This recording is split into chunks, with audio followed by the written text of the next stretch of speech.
Awesome. So what we're going to be talking about today is specifically the chest bend tracker.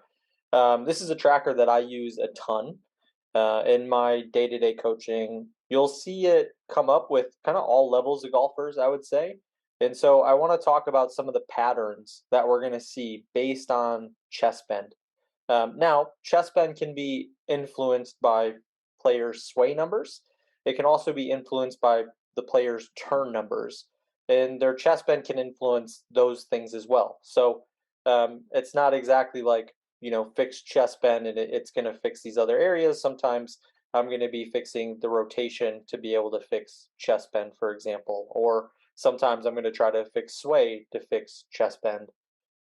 Typically, like I said, they all are connected to one another, and I'm going to run through a bunch of examples, just showing the different patterns that you might run into on a lesson tee, and talk through kind of the effects that chest bend has within those patterns.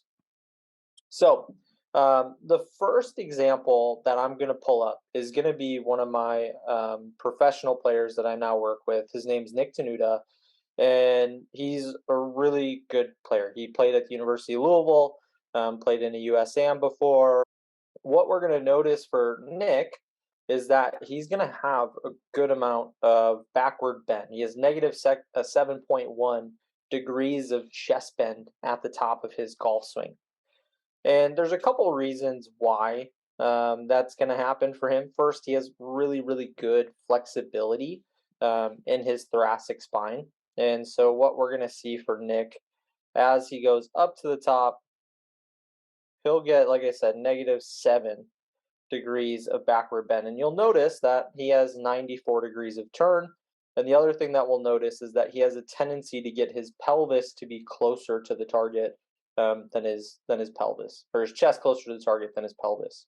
Now, typically what we're going to see, players that have a high amount of rotation, they have a large turn, are typically going to start to get into the negatives or be in backward bend. It's how they're creating some of that extra turn is through their thoracic spine bending backwards towards the target. And because of that, you'll typically start to see that the chest will then start to move towards the target as well. Now, there are some players that this is not an issue with. They can have this negative 7 degrees of backwards bend. They can have their chest a little bit closer to the target than their pelvis. There's plenty of guys on tour that have this pattern. The key here is really how strong is their hips, because it's going to be more difficult for a player to not slide on the way down when they start to get a large amount of backward bend in their spine, when they start to get their chest a little bit closer to the target than their pelvis. And so for Nick's case, he's a drawer of the golf ball. He loves to hit draws.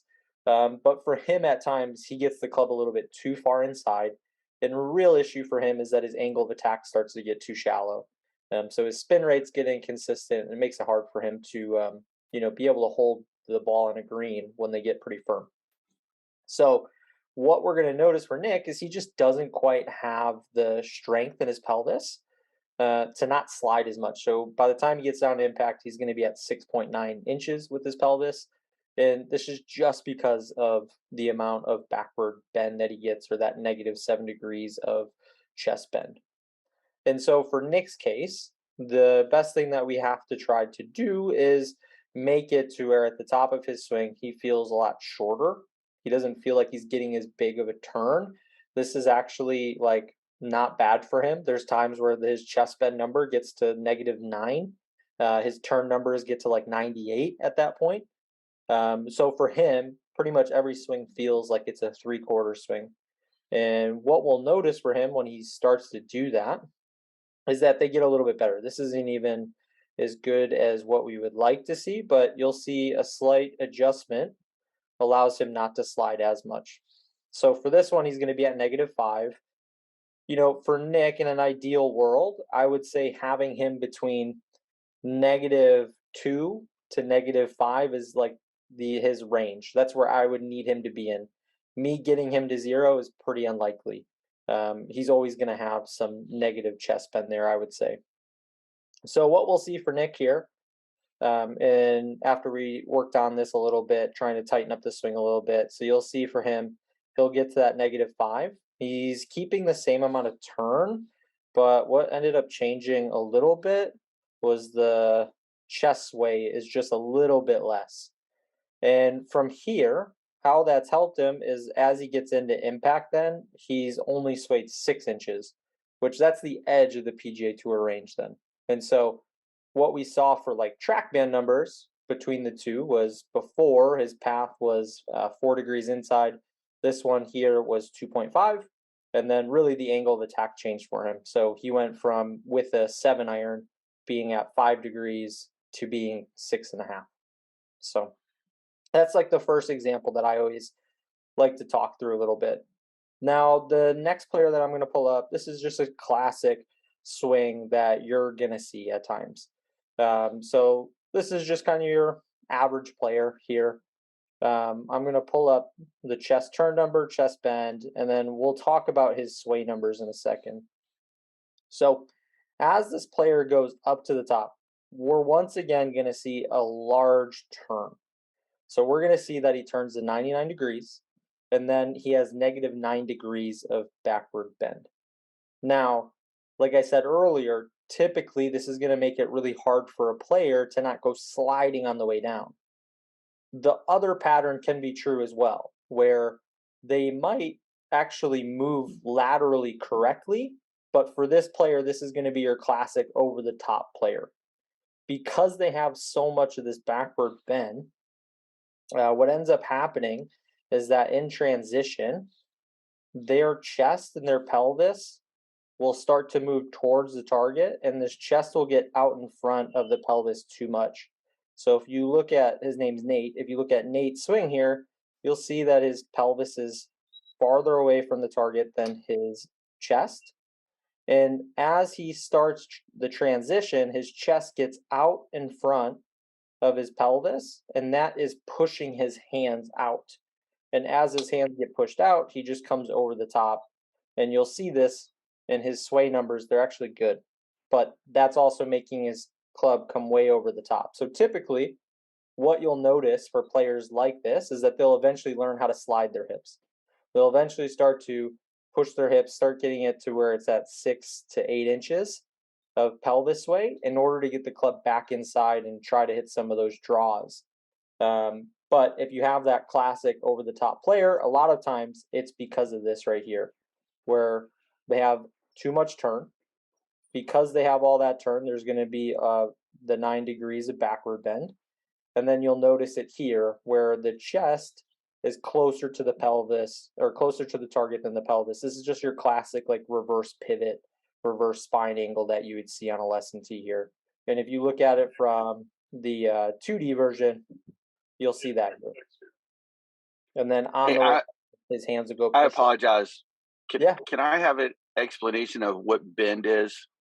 Yeah. I'm new to this whole system trying to do this. Is bend right to left or is bend forward toward the ground and up? Yeah, so at setup, it's going to be the amount of forward bend. So as he then starts to rotate around his spine, it's how much it's moving then at like the top, if he's away from the target or towards the target. It'll be this motion. Okay. At setup, it'll be the amount of like bend it from the waist. Okay. That's Thanks. what we're looking from a forward bend standpoint.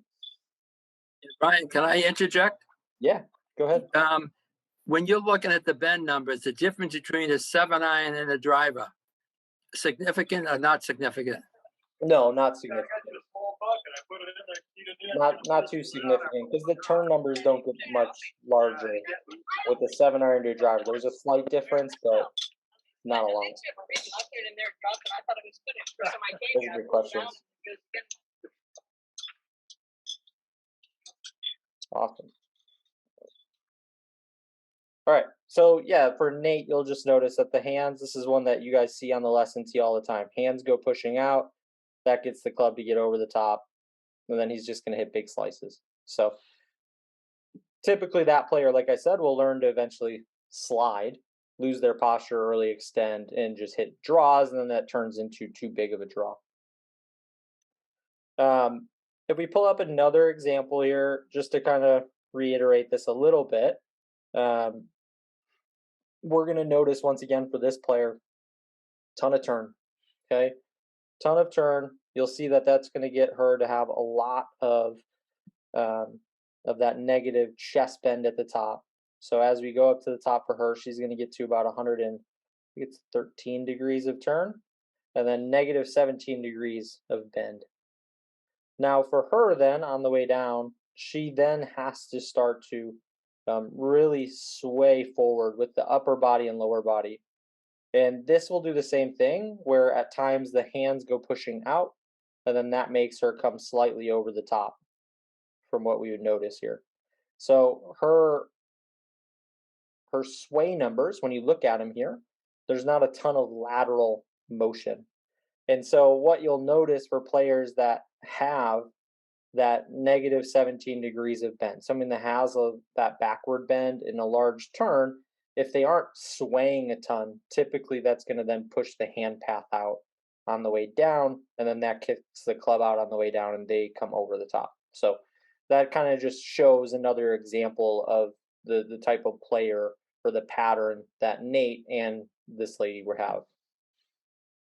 Now, I'm going to pull up another good example, and these are for players that just do the opposite. They really don't turn at all, and how this impacts their bend numbers. So what we're going to notice for this gentleman here as he goes up to the top of his backswing is he only has 81 degrees of turn. And typically what we'll notice for players when they don't have a lot of turn is that there's going to be more forward bend. So for this player, he has 5 degrees of forward bend. We'll also notice at times that the chest sway will most likely become a negative number. They're going to actually start moving away from the target a little bit more. And for these players, they kind of have two different patterns. They can have the pattern where the pelvis is going to go sliding forward and gets too far out in front of them, and then they'll get more inside. Or they'll get the pattern where both the chest and the pelvis move together nicely. But at times, they're going to have some low point issues because of that. So what we'll see for this player, not a whole lot of turn, has a lot of forward bend. And what that does for him is he doesn't get enough depth at the top. His hands actually don't get behind him enough. And what we'll notice then is on the way down for him, he's going to start to move his pelvis forward, chest goes forward, and you'll notice here by the time he gets to impact, he's going to sway 6 inches. So he's going to fit that player that starts to slide even more because he has a little bit too much forward bend. For this player, getting him to turn a little bit more is a really easy fix. When they start to turn more, then that helps them get rid of some of that forward bend, and it makes it easier for the pelvis to be able to actually turn and not slide. Two things. When they're turning more, it makes it easier for them to get that depth where the arms are actually able to get a little bit more behind them. When the arms are able to have that depth, it gets easier for the club to come from the inside. For these players, you could have like your John Rahms of the world who have the bowed left wrist to try to be able to shallow the club. You could have, the players that are going to externally rotate their right shoulder, but typically those are going to be really highly skilled players. And for our amateur players that don't hit golf balls every day, that's going to be tough for them to be able to do. So getting them to turn, create a little bit more depth, makes it a lot easier for them to get the club inside, but it also makes it a lot easier physiologically for their body to be able to actually then turn and not sway as much on the way through. So that's another really good example. And we'll see the same thing for this player here. Good player, we'll notice, but once again, doesn't turn a whole lot. And what we'll see for him at the top of his swing, he has 84 degrees. He has 6 degrees of forward bend. When we look at the sway numbers, once again, you're going to notice that the chest is now negative 2.2 and the pelvis is 2.2 away from the target. So, like I said, typically what you'll notice for players that don't turn a lot, they're going to have a positive bend number at the top. You're going to notice that their chest typically is going to have the negative 2.2, or there'll be a negative chest sway number there. And then from there, what we'll see, this is like I said, a good player. So he's going to get it where both his upper body and lower body kind of move together in the downswing, where the difference between the pelvis and the chest isn't like a larger number. What that allows him to do is he's going to be able to have like really good contact, but he'll be more of a fader of the golf ball. He's not really going to hit draws when you get the chest and pelvis to be stacked over each other at impact. He's going to be hitting a lot more fades, a little bit more pulls with that pattern. Compared to the first person, he's hitting more of those draws because of how much his pelvis gets out in front of him. And then if you look at like Scotty Scheffler, he's also a really good example of this as well. So what we'll see for Scotty, he does a couple unique things. First, he gets a really big turn, and because he has that big turn, we're going to see for him that at the top of his backswing, he'll have -5 degrees of forward or backward bend. So the other thing that we'll notice for Scotty is that his chest gets 2.3 inches towards the target. And so he technically has like a little bit of a reverse pivot, reverse spine angle. And what ends up happening for him then is you'll notice how he gets both the upper body and lower body to start swaying forward together. And this is why he hits fades. So what you'll notice when you're looking at those sway trackers, if you start to see the pelvis get like the difference between the pelvis and the chest, if you start to see that become larger, typically larger than 4 inches, you'll start to see more of a drawer of the golf ball. If you have it under 4 inches, it's going to be typically a fader of the golf ball. And so as Scotty goes down into impact, what you're going to notice is that he has 7.3 inches of sway, and then he has 4 inches of sway with his chest. So you'll see that he's under that 4-inch mark. And really, I should say it's probably like 5 inches for drawers and 3 inches to be a little bit more safe for people that hit fades. But because of that, that's why he hits those, basically cuts all day long. He doesn't hit a whole lot of draws. So he's a really good example of, how this bend number and the turn number and the chest, the sway number all relate to one another. So let me know what questions you guys have, but just to kind of wrap this up a little bit, like simplify it, what you'll notice for players that have backward bend or a negative chest bend at the top, you'll notice that they have larger amount of turn with the chest. You'll also notice that their chest sway is typically going to be a positive number. They're actually going to be moving towards the target a little bit more. Players that have the opposite, where they have a lot of forward bend, you're going to notice that they have less turn. You'll also notice that their chest sway number is typically going to be a negative. And then from there, it's just all about how it influences their sway on the way down. Some players are going to get both the chest and the upper body and the pelvis to move together and hit more of like fades and slices. And then some players are going to learn how to get their pelvis pushing out in front of them, and then their chest starts to hang back and they'll hit more of those draws.